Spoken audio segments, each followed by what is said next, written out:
तो दोस्तों, आज हम बात कर रहे हैं क्लास 12th की केमिस्ट्री के एक बहुत ही महत्वपूर्ण टॉपिक की, जिसे हम कहते हैं आर्हीनीय समीकरण। क्या होता है दोस्तों आर्हीनीय समीकरण? तो समझेंगे। तो आर्हीनीय समीकरण है k equal to A into E की पावर माइनस के ई अपॉन आर टी। तो ये समीकरण क्या एक्सप्लेन कर रहा है, इस समीकरण का मतलब क्या है, उस मतलब को जानेंगे। उस मतलब से हमें क्या पता चलेगा? उस मतलब से हमें ये पता चलेगा कि ताप बढ़ाने से अभिक्रिया की दर पर क्या प्रभाव पड़ेगा। तो हमारे जो हेडिंग है, अभिक्रिया की दर पर ताप का क्या प्रभाव पड़ता है, उसी के बारे में आज हम चर्चा कर रहे हैं। तो टेम्परेचर बढ़ेगा तो क्या असर होगा इसमें, देखिए जरा ध्यान से। तो आप देखें, ये पावर है आपके पास में माइनस के ई अपॉन आर टी। इस पावर की बात करते हैं। अगर ये पावर बढ़ेगी तो के का मान बढ़ेगा, अगर ये पावर घटेगी तो के का मान घटेगा। तो इस तरीके से हमें देखना है। तो अब हम माइनस के ई अपॉन आर टी पर फोकस करते हैं, इस वैल्यू पर फोकस करते हैं कि ये वैल्यू कब बढ़ेगी कब घटेगी। हमने देखा है कि के बारे में कि के बढ़ता है तो अभिक्रिया का वेग बढ़ जाता है, क्योंकि के क्या है, वेग स्थिरांक, और वेग स्थिरांक बढ़ता है तो रेट ऑफ रिएक्शन बढ़ जाती है, रेट ऑफ रिएक्शन इंक्रीज हो जाती है। तो अब हम देख रहे हैं माइनस के ई अपॉन आर टी पर फोकस करते हैं। और अब देखिए जरा कि ई की वैल्यू अगर बढ़ेगी, अगर ई की वैल्यू बढ़ेगी तो ई अपॉन आर टी की वैल्यू पर क्या असर पड़ेगा? क्या असर पड़ेगा? देखिए जरा ध्यान से, क्योंकि ये गुणा में है, ई की वैल्यू बढ़ेगी क्योंकि ये गुणा में है, तो ई अपॉन आर टी की वैल्यू बढ़ जाएगी। आप जानते हैं कि प्लस और माइनस के चिन्ह का क्या असर पड़ता है। प्लस होने पर जो वैल्यू बढ़ रही है वो बढ़ती जाती है, और माइनस होने पर जो वैल्यू बढ़ रही होती है वो घटने लग जाती है। जैसे एक लिखा है, दो लिखा है, तीन लिखा है, वैल्यू बढ़ रही है प्लस में तो मान भी बढ़ रहा है। लेकिन जैसे ही माइनस की बात करें, वैल्यू तो बढ़ रही है, आंकिक मान बढ़ रहा है, लेकिन माइनस लगने से वो वैल्यू घट रही है। इसी तरीके से ई अपॉन आर टी अगर बढ़ रहा है तो हम कहेंगे माइनस की ई अपॉन आर टी घट रहा है।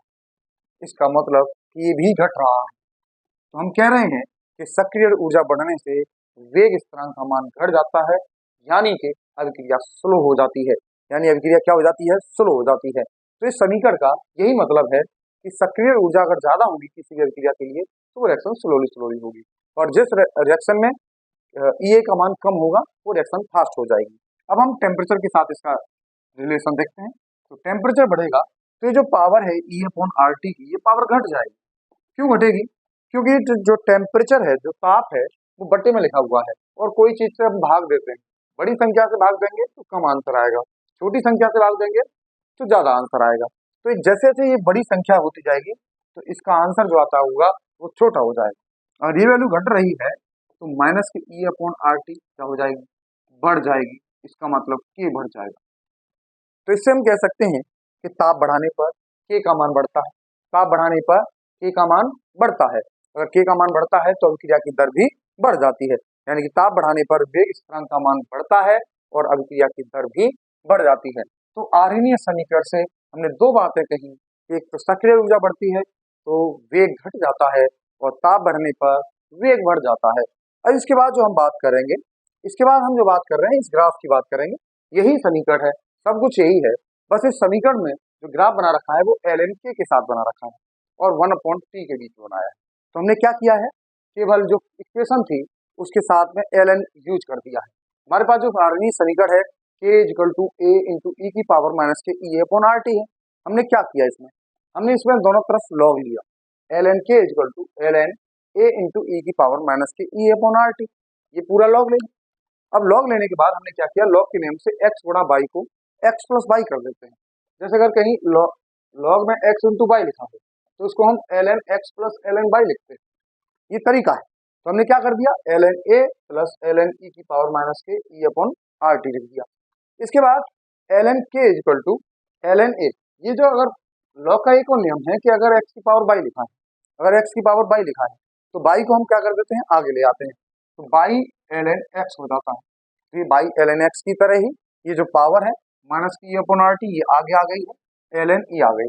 एल एन का मतलब होता है लॉग बेस में ई, तो ये ई है तो इसका आंसर एक हो जाता है। तो हमारे पास जो समीकरण बनता है लॉग के साथ में L N K L N A minus E upon R T.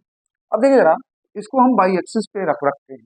देखो जरा, एल एन के को हमने किस पे रखा है, बाई एक्सिस पे। वन अपॉन टी को हमने किस पे रखा है, एक्स एक्सिस पे। तो y equal to L N A minus के ई ए अपॉन आर, और ये एक्स एक्सिस की जगह पर वन अपॉन टी रख रखा है। अब हमारे पास में एक समीकरण होता है y बराबर एम एक्स प्लस सी। अब देखो जरा, तो y तो ऐसे ही है, c की तरह ये यूज हो रहा है और x की जगह पे x है और ये m है। बस फर्क ये है कि यहाँ n की वैल्यू प्लस में है और यहाँ m की वैल्यू माइनस में है। इससे क्या फर्क पड़ता है, जब हम y बराबर एम एक्स प्लस सी का समीकरण बनाते हैं, ग्राफ बनाते हैं, तो ये ग्राफ कुछ ऐसा आता है बढ़ता हुआ, तो ये जो वैल्यू है वो c की है।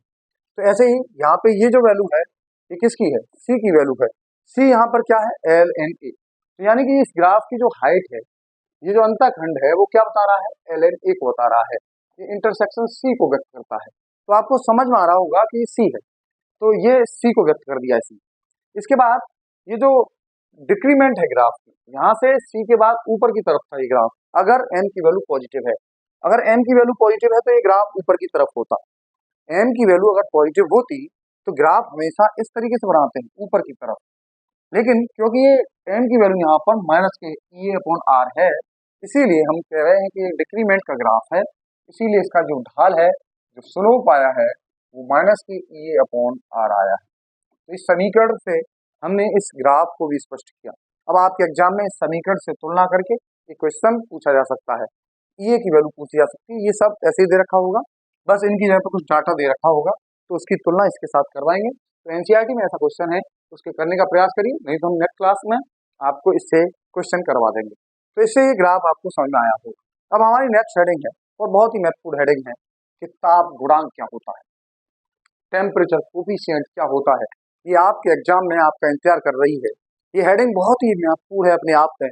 तो ताप गुणांक क्या है, जैसे हमने कहा कि टेम्परेचर बढ़ने पर के का मान बढ़ जाता है। अभी हम समझा रहे हैं कि टेम्परेचर बढ़ने से के का मान बढ़ जाता है। देखिए जरा, हमने ये समझाया कि टेम्परेचर बढ़ने से के का मान बढ़ जाता है।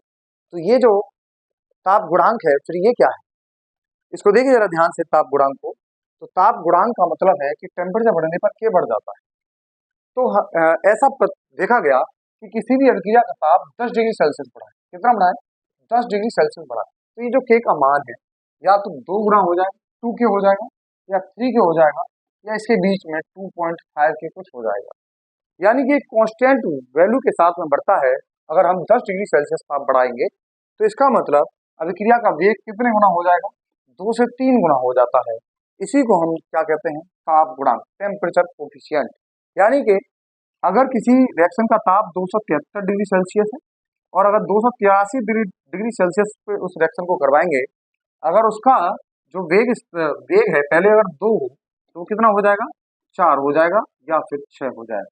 4 और 6 के बीच वो हो जाएगा, क्योंकि हमने कितना ताप बढ़ाया है, 10 डिग्री सेल्सियस। ताप इंक्रीज करने पर जो हमारे अभिक्रिया का जो वेग है वो 2 से 3 गुना बढ़ जाता है।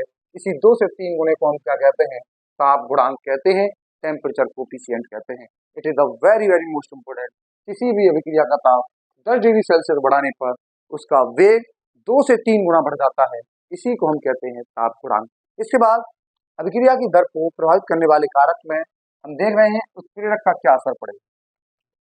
यानी कि कुछ ऐसे पदार्थ होते हैं जो अभिक्रिया के में डालने पर उसकी गति या तो बढ़ जाती है या घट जाती है। तो क्या करता है उत्प्रेरक, तो उत्प्रेरक क्या करता है, जरा ध्यान से देखिए। जब अभिकारक ये था तो रिएक्शन कुछ इस तरीके से हो रही थी बिना उत्प्रेरक के, तो हमें कितनी सक्रिय ऊर्जा देनी पड़ रही थी, लास्ट क्लास में हमने समझाया था कि यहाँ से यहाँ तक की सक्रिय ऊर्जा देनी पड़ रही थी। लेकिन जैसे ही हमने उत्प्रेरक डाला, क्या डाला, उत्प्रेरक, तो उत्प्रेरक क्या करता है कि अभिक्रिया का जो पाथ होता है उसको चेंज करता है। उसने चेंज किया पाथ को, ये रेड कलर से जो है, ये रेड कलर वाला जो पाथ है वो सक्रिय ऊर्जा कम कर रहा है। इसका मतलब जैसे ही हमने किसी भी अभिक्रिया में उत्प्रेरक डाला है तो बिना कैटलिस्ट के जब रिएक्शन हो रही थी तब सक्रिय ऊर्जा बहुत ज्यादा जरूरत पड़ रही थी। अब जैसे ही उत्प्रेरक डाला तो क्योंकि ये रेड कलर वाला पाथ है तो इसके लिए सक्रिय ऊर्जा की कम आवश्यकता पड़ रही है, इसीलिए रिएक्शन की स्पीड बढ़ जाती है। क्योंकि अभी हमने समझाया था कि ये बढ़ता है तो वेलोसिटी, वेट कांस्टेंट जो होता है घट जाता है, लेकिन ये अगर घट जाता है तो वेग बढ़ जाता है।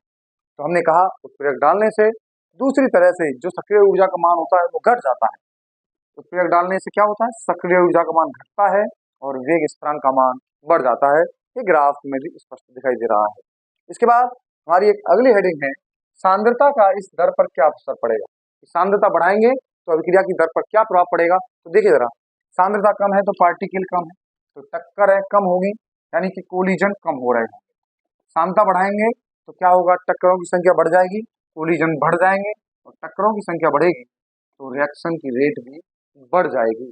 इससे हम कह सकते हैं कि सांद्रता बढ़ाने से अभिक्रिया की गति बढ़ जाती है, उत्प्रेरक डालने से भी अभिक्रिया की गति बढ़ जाती है, और टेम्परेचर बढ़ाने से भी अभिक्रिया की गति बढ़ जाती है। हमने जितने भी फैक्टर पढ़े सभी से अभिक्रिया की गति बढ़ रही है। अतः हम कह सकते हैं कि ताप बढ़ाने पर भी अभिक्रिया की गति बढ़ती है, उत्प्रेरक डालने पर भी अभिक्रिया की गति बढ़ती है, और सांद्रता बढ़ाने पर भी अभिक्रिया की गति बढ़ती है। तो आज के लेक्चर के लिए इतना काफी है। नेक्स्ट क्लास में मिलते हैं नेक्स्ट टॉपिक के साथ में। Thank you.